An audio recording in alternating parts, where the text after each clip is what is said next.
ትላንት በጣለው አስፈሪና ከባድ ዝናብ የመዲናችን አዲስ አበባ ጎዳናዎች በጥቂት ደቂቃዎች ውስጥ ወደ ግዙፍ ወንዝነትም ተቀይሯል።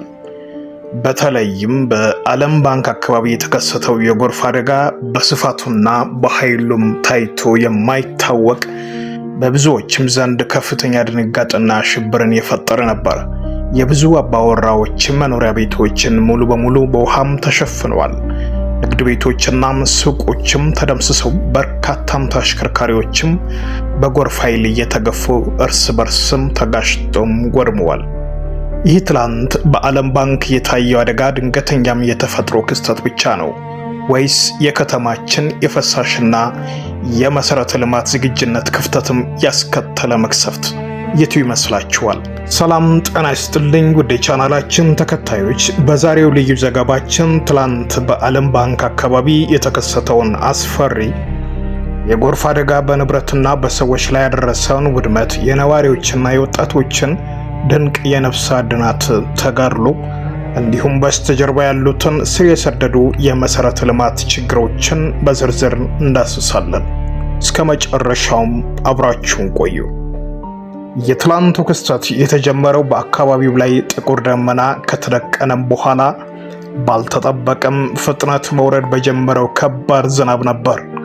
ዝናቡም በአጭር ጊዜ ውስጥ ወደ ኃይለኛም ወጀብ የተቀየረ ሲሆን ከተራራማና ከፍተኛ ቦታዎችም የሚወርደው ግዙፉ ውሃ አቅጣጫውን ወደ ዓለም ባንክም ሰፈርና ዋና ዋና መንገዶችም አደረገ።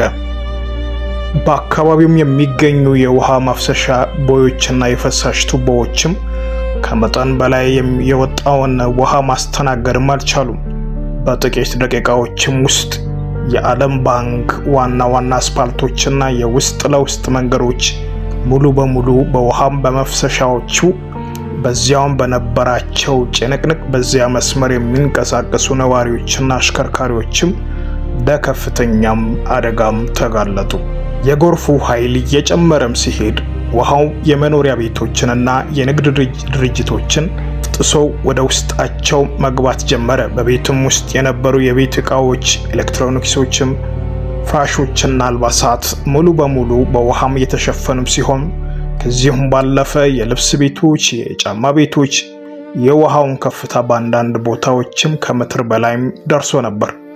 በውጤቱም ነዋሪዎችም ንብረታቸውን ለማዳን ይቀርና የራሳቸውን የቤተሰባቸውንም ሕይወት ለማዳን ወደ ህንፃዎችም ጣሪያዎችና ወደ ከፍታ ቦታዎችም ለመሸሽ ተገደዋል። በመንገድ ዳርቻ የሚገኙ በርካታ ሱቆች፣ ካፌዎችና የሸቀጣሸቀጥ መደብሮችም ተመሳሳይም አደጋም አስተናግደዋል።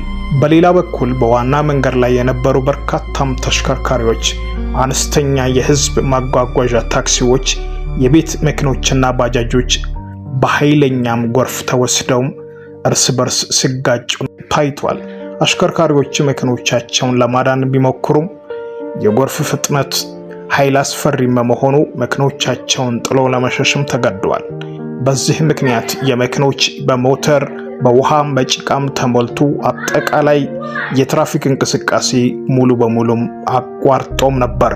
ታዲያ በዚህ አስፈሪ አስደንጋጭ ሰዓታት የታየው ትልቁ ብርታት የአካባቢው ነዋሪዎችና ወጣቶች ያሳዩት ድንቅ የመደጋገፍ ባህል ነበር።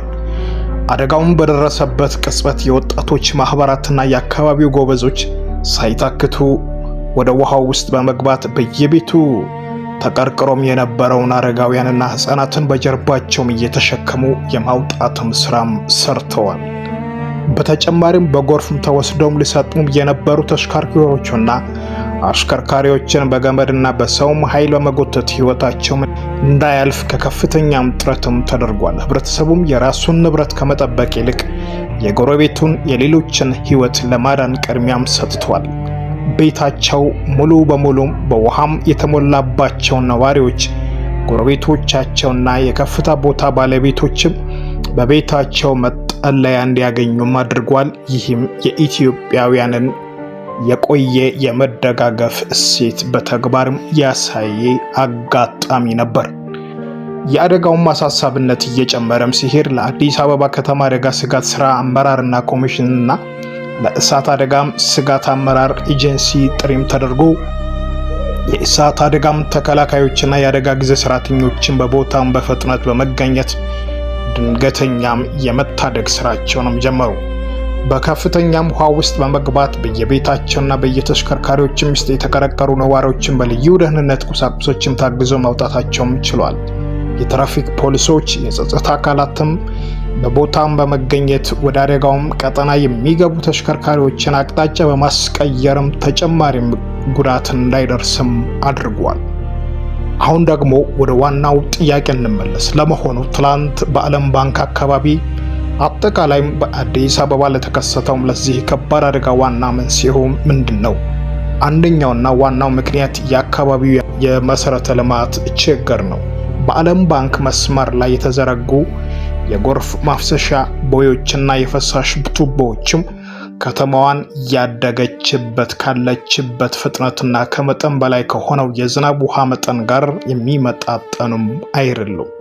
ሁለተኛው አሳሳቢው ምክንያት የሰው ሰራሽ ችግር ወይም የቆሻሻ አወጋገድ ስርዓታችን ነው። የጎርፍ ማፍሰሻ ቦዮች በየጊዜው ባለመጸዳታቸው በፕላስቲክ በደለልና በተለያዩ የቅንጦቶችም ቆሻሻዎች ተደፍነው በመቆየታቸውም የሚመጣውን ውሃ ማሳለፍ አልቻሉም። ሶስተኛው ምክንያት ደግሞ ያልተጠና የከተማ እድገትና ግንባታ ነው። በከተማዋ ፈጣን እድገት ምክንያት የተገነቡ አዳዲስ ህንፃዎች፣ መንገዶች የተፈጥሮ ውሃ መውረጃ መንገዶችን በመዝጋታቸው ውሃውም አቅጣጫውን ቀይሮ ወደ ነዋሪውም ሰፈርና ዋና መንገድም እንዲጎርፍም ምክንያት ሆኗል። በተጨማሪ ከዓለም አቀፍ የአየር ንብረት መዛባትም ጋር ተያይዞ ክረምትም ስለገባ በአጭር ጊዜ ውስጥ ከፍተኛ መጠን ያለው ዝናብ የመጣለም ሁኔታ እየጨመረ መጥቷል። ይህ ደግሞ የከተማችንን የመሰረተ ልማት ዝግጁነት በግልጽነትም የፈተነም ክስተት ነው። ከአደጋውም በኋላ ዝናቡም ቆሞ የጎርፍ መጠንም እየቀነሰ ሲመጣ በአካባቢው ላይ የደረሰው አጠቃላይ ውድመት መጠን በግልጽም ታይቷል። የዓለም ባንክ ዋና መንገድ፣ የመኖሪያ መንገዶች በወፍራም ደለል፣ በጭቃ፣ በፕላስቲክ እና በግንባታም ቆሻሻዎችም ተሸፍነው ነበር። ከቤታቸውም ወጥተውም የደረሰባቸውንም ጉዳት የተመለከቱ ነዋሪዎች እጅግም አሳዛኝ ሁኔታ ውስጥም ይገኛሉ። የወደመውም የቤት ዕቃዎች፣ የተበላሹ ኤሌክትሮኒክሶችም፣ የወደሙ ንግዶችም በነዋሪውና በነጋዴውም ላይ ከፍተኛም የፋይናንስ ኪሳራም አድርሷል። ሆኖም አደጋውም ካለፈው በኋላ ባሉት ሰዓታት የአካባቢው ነዋሪዎች፣ የወጣቶች ማህበራትና የከተማ አስተዳደሩ የጽዳት ሰራተኞች በጋራም በመሆን በመንገድና በቤት ውስጥ የተከማቸውን ወፍራም ደለልና ጭቃ የማንሳት ስራም አፍጥነው ጀምረዋል። የተደፈኑ የጎርፍ ማፍሰሻም ቦዮችና በመቆፈርና በመጠገን ወደፊት ሊከሰት የሚችሉ ተጨማሪ አደጋ ለመቀነስም ጥረት እየተደረገም ይገኛል።